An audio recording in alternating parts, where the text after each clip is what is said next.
नमस्कार दोस्तों, मेरा नाम योगेश सिंह है। आज हम बात करेंगे एक ऐसे टॉपिक के बारे में जो समानता धन का विषय हुआ है, जो यूपीएससी में भी आता है, स्टेट पीसीएस में भी आता है, जो इथिक्स का आपका पेपर है उसमें शामिल होता है और इसका आयाम आप निबंध में भी देखते हैं और सबसे जो इम्पोर्टेंट बात है वो आप उसका आयाम समाज में देखते हैं। समाज की सबसे जो आज हैवानियत की एक बुराई है वो है, आज की बुराई सबसे बड़ी बुराई है वह है बलात्कार। बलात्कार का जो एक पैदाइश है, एक बलात्कार जो है एक ऐसी हिंसा है जो बहुत ही प्रखर रूप में उभर कर आई है। इसके पीछे के कारणों, इसके पीछे के परिणामों को हमें देखना पड़ेगा। लैंगिक हिंसा अर्थात अगर देखें आप बलात्कार, जिसे हम रेप कहते हैं, बलात्कार एक हिंसा है लेकिन उसका परिणाम उससे कहीं ज़्यादा भयानक है और उसके जो कारण हैं वो बहुत ही ज़्यादा सामान्य हैं। जितना उसका परिणाम भयानक है उसके ही जितने कारण हैं उतने ही सामान्य हैं, क्योंकि हमें इसके पीछे के कारणों को देखना पड़ेगा, उनको जानना पड़ेगा, उनको पहचानना पड़ेगा। क्योंकि हमें जाने और ना जाने में, जाने अनजाने में ऐसे ऐसे कारणों पे हम लोग गौर नहीं करते हैं और उन कार्यों को करते चले जाते हैं। उन कृत्यों का परिणाम होता है हमारा बाल, जो सबसे एक जो भयानक रूप में आता है वो बलात्कार जैसी घटनाओं का होना। और बलात्कार जैसी घटनाएं कोई एक दिन का परिणाम नहीं है, समाज की ही बुराई है। हालांकि इस पर हम सरकारों को बोल सकते हैं, इस पर हम डिबेट कर सकते हैं, इस पर मीडिया को बोल सकते हैं, इस पर एक्टर एक्ट्रेस को बोल सकते हैं, इस पर बॉलीवुड को बोल सकते हैं। हाँ, मेरे पास भी ऐसे बहुत से तथ्य हैं। आज बात तथ्यों की नहीं करनी है, आज बात कारणों की करनी है। कितने मिनट में कितने रेप होते हैं, कितने घंटे में कितने रेप होते हैं, इस सरकार में कितने रेप होते या उस सरकार में कितने रेप थे, या इस राज्य में कितने रेप थे या उस राज्य में कितने रेप होते हैं। आज बात इसमें नहीं करनी है, आज बात करनी है कि बलात्कार के कारण क्या हैं और बलात्कार के परिणाम क्या हैं। आज इस वीडियो में हम लोग बलात्कार के कारणों पर चर्चा करेंगे, इसके अगले पार्ट में हम बलात्कार के परिणामों पर चर्चा करेंगे। बलात्कार एक घटना है, एक दुर्भाग्यपूर्ण घटना है, एक भयावह घटना है, लेकिन इसका परिणाम जो है वो कहीं ज़्यादा है, जिसके बारे में आप शायद जानते होंगे या न जानते होंगे। तो इसके बारे में हम लोग अगली वीडियो में बात करेंगे। आज बात करते हैं इसके कारणों का। अगर कारणों की चर्चा करें तो सबसे पहले हमें ये सोचना पड़ेगा, हम जाते हैं पूर्व में, इसके प्राचीन काल में जाते हैं। आपने रामायण की कथा, रामायण की कहानी सुनी होगी, सबने देखी होगी, लेकिन रामायण में हम लोग एक देखते हैं कि सीता माँ को एक छोटी सी गलती की वजह से उन्हें इतनी यातना झेलनी पड़ी। उनका अपहरण हुआ, उनको दुख मिला, उनको वहाँ रखा गया राक्षसों के बीच में, उनको दुख मिला। लेकिन जब भगवान राम युद्ध को जीत लेते हैं तो वहाँ पे क्या लेनी पड़ती है, हमें अग्नि परीक्षा देनी पड़ती है। अर्थात जो महिला को इतना दुख मिला, इतना संताप मिला, राक्षसों बीच में रही, अपने जान की सुरक्षा, अपने इज्जत और अपने एक पूरे एक यश और अपयश को देखते हुए, मतलब पूरी तरह से यातना को झेला उसने, और बाद में अग्नि परीक्षा हो रही उसी की। फिर देखिए उस सीता माँ को, उन सीता माँ का फिर से एक आगमन होता है और फिर एक थोड़ी सी अफवाह की वजह से उस महिला का उसके पति के द्वारा परित्याग कर दिया जाता है। इसलिए क्योंकि राज्य में कोई भी बात न रहे, ऐसी एक कहानी बनाई गई है। वो कहानी सच है या कितनी झूठ है, इस पे एक अलग अलग डिबेट हो सकते हैं, लेकिन ये बात है कि सबने रामायण देखी होगी, ठीक है, और सबने इस चीज़ को जाना होगा, भर पाया होगा। उसके बाद की एक घटना है जिसे हम महाभारत कहते हैं, ठीक है। अर्थात ये दिखाता है कि जब राम जी का समय था तब तक स्त्री की जो कंडीशन थी इतनी बुरी नहीं थी। अब मैं इतनी बुरी क्यों शब्द यूज कर रहा हूँ, इतनी बुरी शब्द इसलिए यूज कर रहा हूँ कि उसके आगे जो कहानी है महाभारत की, उसमें महिला की कहानी या महिला की दशा जो है और भी ज़्यादा दयनीय हो जाती है। वो कैसे हो जाती है? धर्मराज कहने वाले, ये धर्मराज के नाम से जाने वाले युधिष्ठिर जैसा व्यक्ति जुआ में अपनी ही पत्नी को दांव पे लगा देता है। जिसे हम लोग धर्मराज कहते हैं, इतनी बड़ी उसकी पदवी है, इतना बड़ा सम्मान है, लेकिन वो एक महिला को एक वस्तु समझ के त्याग एक जुए में लगा देता है। अर्थात उस समय तक महिला, राम जी के समय तो एक औरत थी, लेकिन महाभारत के समय आते आते वो एक महिला हो गई थी। अर्थात हमें इसके बारे में अगर सोचना है, अगर बलात्कार के बारे में हमें इस बारे में चिंतन करना पड़ेगा, क्या उस समाज में, जिस समाज में हम धर्मराज जैसे लोग पाए जाते हैं, उस समाज में महिला को एक वस्तु के समय भेज दिया जाता है। चलिए, पुरुषों की बात हुई, अब महिला की बात करते हैं। माँ कुंती, जिन्हें हम लोग बहुत ही पूजनीय समझते हैं, वो एक महिला को 5 पुरुषों में आपस में बांटने का ऑर्डर दे देती हैं, आदेश दे देती हैं कि बांट लो। ऐसा कहते हैं कि उन्होंने देखा नहीं था, उन्होंने बोल दिया बांट लो। लेकिन उसके बाद तो आपने देख लिया था ना, उसके बावजूद भी आपकी आज्ञा एक जीवित इंसान के लिए से ज़्यादा बड़ी थी, और उसको आपने एक महिला को 5 पुत्रों में बांट दिया। क्या ऐसा हो नहीं सकता था कि एक साक्षात जीवित महिला के जीवन की, पूरे जीवन की देखते हुए अपने एक वचन को बदला सकते हैं? लेकिन नहीं, एक वचन के आगे उस महिला की अस्मिता छोटी पड़ जाती है। तो हमें क्वेश्चन उस परंपरा से पूछना पड़ेगा, जिस परंपरा में माँ कुंती ऐसा करती हैं, जिस परंपरा में भरे दरबार में एक महिला को, भले जिसे हम कहते हैं मर्द, एक शब्द यूज करते हैं मर्द, उस मर्दों की भरी सभा में, जिसमें इतने बड़े बड़े योद्धा बैठे होते हैं, उस मर्दों की सभा में हम क्या करते हैं? हम उन मर्दों की सभा में एक महिला का बलात्कार होने की कोशिश की जाती है, उसकी चीड़न किया जाता है। अर्थात आज उस समाज में हैं हम लोग। आज तो सोचिए, तब भी ठीक है, मान लीजिए उस समय में इतने योद्धाओं के बीच में एक महिला का बलात्कार हो रहा था और सब मूक दर्शक बने रहे थे। वो भीष्म पितामह, वो कर्ण, वो यम धर्मराज, वो अर्जुन, कितने बड़े बड़े भीम योद्धा थे, बलशाली थे, उनके बीच में एक महिला सुरक्षित नहीं थी। उस महिला का रेप करने की कोशिश की गई राज दरबार के सामने। इसके बारे में सोचना पड़ेगा, और आज के धर्मराज से हमें प्रश्न करना पड़ेगा, आज की कुंती से हमें प्रश्न करना पड़ेगा, आज के राम से हमें प्रश्न करना पड़ेगा, आज की हमें कौशल्या माँ से प्रश्न करना पड़ेगा कि कौशल्या माँ ने, उसने जब अपनी पत्नी का परित्याग किया तो यह प्रश्न ही पूछा। दोस्तों, इसके पीछे के कारणों को हम लोग बहुत ही गहराई से सोचना पड़ेगा। इसके हम लोग दायित्वों से बच सकते हैं, हम लोग दायित्व एक दूसरे पर डाल सकते हैं कि पुलिस ने क्यों नहीं रोका, ठीक है। हम डाल सकते हैं कि प्रशासन कितना सुस्त है, हम डाल सकते हैं कि सरकारें कितनी सुस्त हैं, हम डाल सकते हैं। लेकिन दोस्तों, इसके बारे में हमें वर्तमान में सोचना पड़ेगा। अब वर्तमान की बात करते हैं। वर्तमान में आप जानते हैं लैंगिक भेदभाव कहाँ से है। अगर मैं एक लाइन में कहूँ तो बलात्कार का एकमात्र कारण है पितृसत्तात्मक समाज की स्थापना। पितृसत्तात्मक समाज का मतलब ये है, यहाँ पुरुषों की सत्ता चलती है, महिलाओं की सत्ता नहीं चलती है। यहाँ मेरा कहने का तात्पर्य ये नहीं कि पुरुषों की सत्ता छोड़ के महिलाओं की सत्ता शुरू हो जाए। पितृसत्तात्मक समाज में पुरुष अपरिष्ट और महिला नीचे है। पुरुष महिला का शोषण रूप से है, और पुरुष जो है महिला का शोषक है।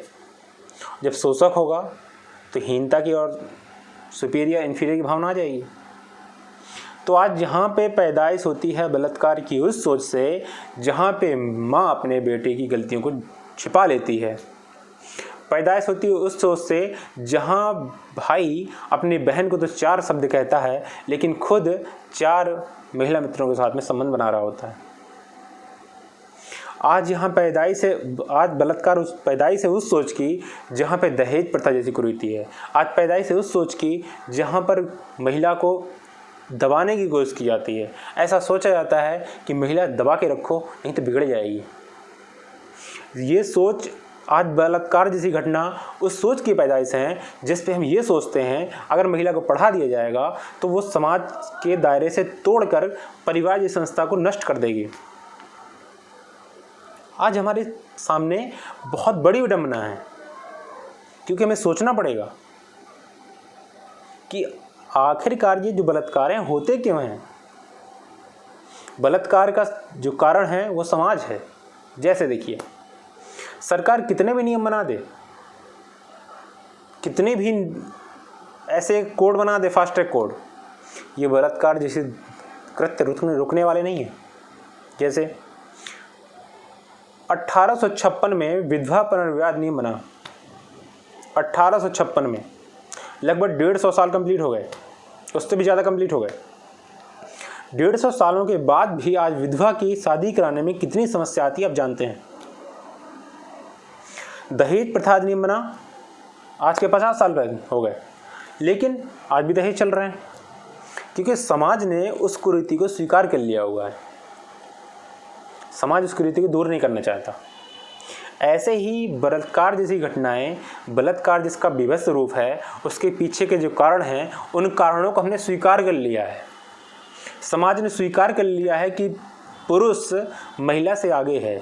हमने समाज ने स्वीकार कर लिया है कि पुरुष लड़की के साथ संबंध बना सकता है, लेकिन हमारी बहन किसी के साथ फ्रेंडशिप नहीं रख सकती है। अब देखिए कैसे आता है। पुरुष की जो ये पितृसत्तात्मक की भावना है, इससे पैदा होता है सुपीरियर और इन्फीरियर होने का एक सोच। कैसे? पुरुष ये मानता है कि मैं बलशाली हूँ और महिला मेरे काम को मना नहीं कर सकती। क्यों? ऐसा महिला होती जो पत्नी वाले सोचते हैं। वो सोचते हैं मेरी पत्नी है, मेरी पत्नी को दबा के रखूँगा। अब सोचिए, जो पुरुष अपनी पत्नी को दबा के रखना चाहता है, क्या वो किसी लड़की से या किसी औरत से अपने किसी भी प्रपोजल का रिजेक्शन बर्दाश्त कर सकता है? कभी नहीं कर सकता। क्यों? से आता है कि मैं तो सुपीरियर हूँ, ये इन्फीरियर है।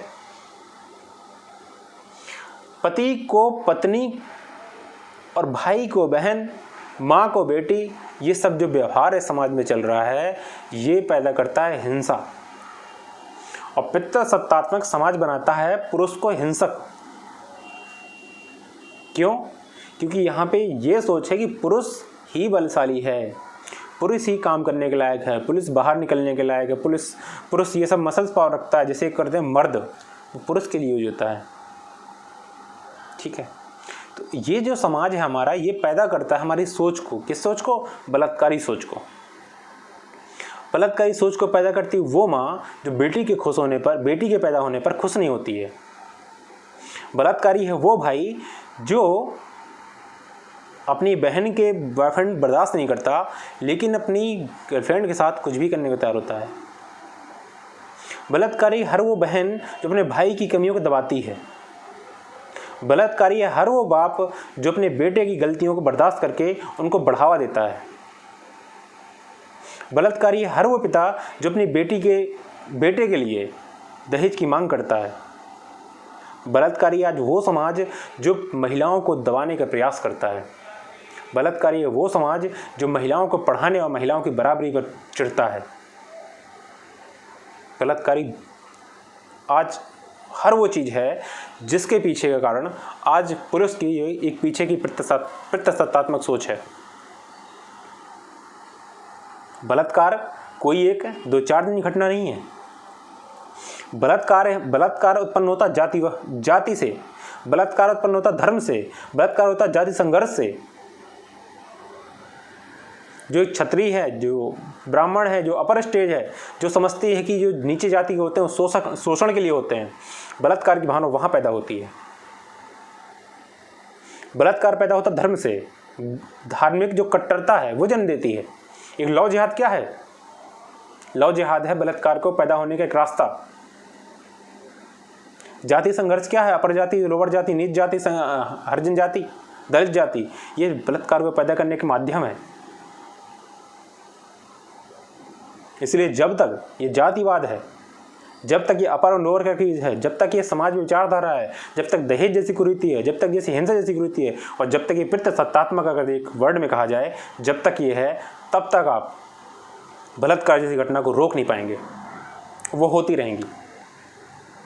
आप देखिए आज कितना पढ़ लिख जाते हैं लोग, पढ़ते हैं, लिखते हैं, बड़े आदमी बनते हैं, बड़े बड़े ऑफिसर बनते हैं। आज जज हैं, कोई डीजीपी है, कोई डीजी है, कोई डीआईजी है, कोई एसपी है, कोई आईएएस है। कितने ऐसे घटनाएं बता दूं आपको जहां पे कोई आईएएस अपनी महिला का शोषण कर रहा होता है, जहां के डीजी अपनी पत्नी को मार रहा होता है। इंदौर में देखिए घटना, आप देखिए इंदौर की घटना देखी थी, डीजी रैंक का अधिकारी था, अपनी पत्नी को मार रहा था। एक बिहार में आईएएस की पत्नी, उस पत्नी धरने बैठ गई अपने पति के खिलाफ। कितनी ऐसे अपने आईएएस अधिकारियों के नशे छोड़े होंगे, वो शोषण करते हैं। तो क्यों करते हैं? क्योंकि हमें बर्दाश्त नहीं है महिला का बराबर होना, हमें बर्दाश्त नहीं है महिला का अपर जाना, हमें बर्दाश्त नहीं है महिला का आगे बढ़ने देना। हमारी सोच पर हम पढ़ लिख जा रहे हैं, शिक्षित हो गए, लेकिन गुणवान नहीं हुए, हमें मूल्य विकसित नहीं हुए, हमारी नैतिकता नहीं आई, हमारे अंदर वही कुरीति है, वही पितृसत्तात्मक सोच है, वही भावना है, वही विचार है, जिसकी वजह से हम आज समाज को इस गर्त में ले जा रहे हैं जहां उससे को आगे हम लोग नहीं निकल पा रहे हैं। इसलिए दोस्तों, अगर इस पे थोड़ा सा ही विचार करना है, आपके अंदर दर्द होता है कि बलात्कार जैसी घटना एक विवश घटना है, तो आपको विचार करना पड़ेगा।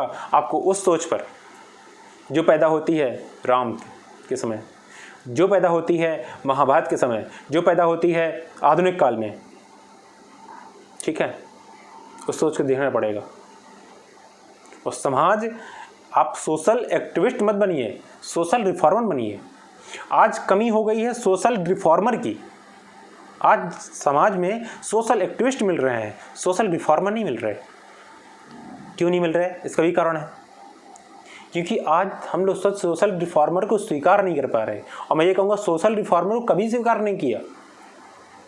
राजा राम मोहन राय जी को समाज ने कभी स्वीकार नहीं किया। उस समय उनको मारने की कोई कोशिश की गई, क्योंकि सती प्रथा के खिलाफ लड़ते थे वो। और सती प्रथा एक बुराई है, ये आज आप स्वीकार करते हैं। सती प्रथा एक बुराई है, आज आप स्वीकार करते हैं। किसी महिला को जिंदा जलाना एक बुराई है, आज आप स्वीकार करते हैं। लेकिन 1829 के आसपास कोई इस बात को स्वीकार नहीं करता था। वो सब राजा राम मोहन राय के खिलाफ थे, कि वो सोशल रिफॉर्मर थे। वो समाज की कुरीतियों के अपोजिट खड़े होते थे, समाज की कुरीतियों के साथ खड़े नहीं होते थे। उस समय बहुत बड़े बड़े लोगों ने उनका विरोध किया। इसके बारे में आपने पढ़ा होगा। राधाकांत देव जी धर्म समाज की स्थापना करते हैं। वो ब्रह्म समाज की स्थापना करते हैं, ये धर्म समाज की स्थापना कर देते हैं। धर्म समाज की स्थापना करते हैं। उनका विरोध हुआ, लेकिन उन्होंने उसको विरोध को सहा, विरोध का सामना किया और एक सोशल रिफॉर्मर बन के आए। आज हम लोग समाज सुधारक के रूप में राजा राम मोहन राय जी का नाम सबसे ऊपर पढ़ते हैं। तो दोस्तों, आज ज़रूरत है सोशल रिफॉर्मर की, और आज ज़रूरत है आपको 1/125 करोड़ भारतीय बनने की, क्योंकि आप भी 1/125 करोड़ भारतीय हैं। आज ज़रूरत है हर माँ को, हर पिता को, हर भाई को इस चीज़ की मंथन करने की और सोचने की आखिर क्या कारण है। और कारण उसके पीछे के बहुत हैं। मैंने बताया कि जब बेटी पैदा होती है और उसकी माँ या उसकी सास या उसका वो महिला जो उससे खुश नहीं होती है, वो भी उस बलात्कारी सोच की पैदाइश को जन्म देती है। वो पिता जो अपने बेटे के लिए दहेज मांगता है, वो भी बलात्कारी सोच को जन्म देता है। ठीक है दोस्तों, इसके बारे में हम लोगों ने चर्चा की है और इसके बारे में हम लोग एक विस्तृत क्लास लेंगे लैंगिक के लिए। लेकिन ये बात आपको स्वीकार करनी पड़ेगी, आज वर्तमान में आधुनिक काल के धर्मराजों को ढूंढना पड़ेगा। आज वर्तमान में भीष्म पितामह को ढूंढना पड़ेगा, जो महिला पर किए गए अत्याचार पर चुप रहते हैं, जिनके सामने बलात्कार होता रहता है तब भी चुप रहते हैं। ठीक है दोस्तों, इस बारे में आप लोग चिंतन करना पड़ेगा और हमें आपको सुधरना पड़ेगा। हमें आपको एक को 1/125 करोड़ भारतीय बनके इस कुरीति के खिलाफ खड़ा होना पड़ेगा और लड़ना पड़ेगा। ये यकीन मानिए, जिस दिन आप 1/125 करोड़ भारतीय बनके आप खड़े हो गए, किसी की हिम्मत नहीं, किसी की कुव्वत नहीं जिस समाज में रेप कर जाए। लेकिन अगर आप यही कैंडल मार्च लेके निकलते रहेंगे, स्टेटस लगाते रहेंगे, तो कभी रेप बंद नहीं होंगे, क्योंकि आप समाज की उस विचारधारा को नहीं तोड़ पा रहे हैं जिस विचारधारा पे इस बलात्कार जैसी विभत्स घटना का, विभत्स कुरीति का एक स्तंभ गड़ा हुआ है। ठीक है दोस्तों, नमस्कार, फिर मिलेंगे इसके परिणामों के साथ।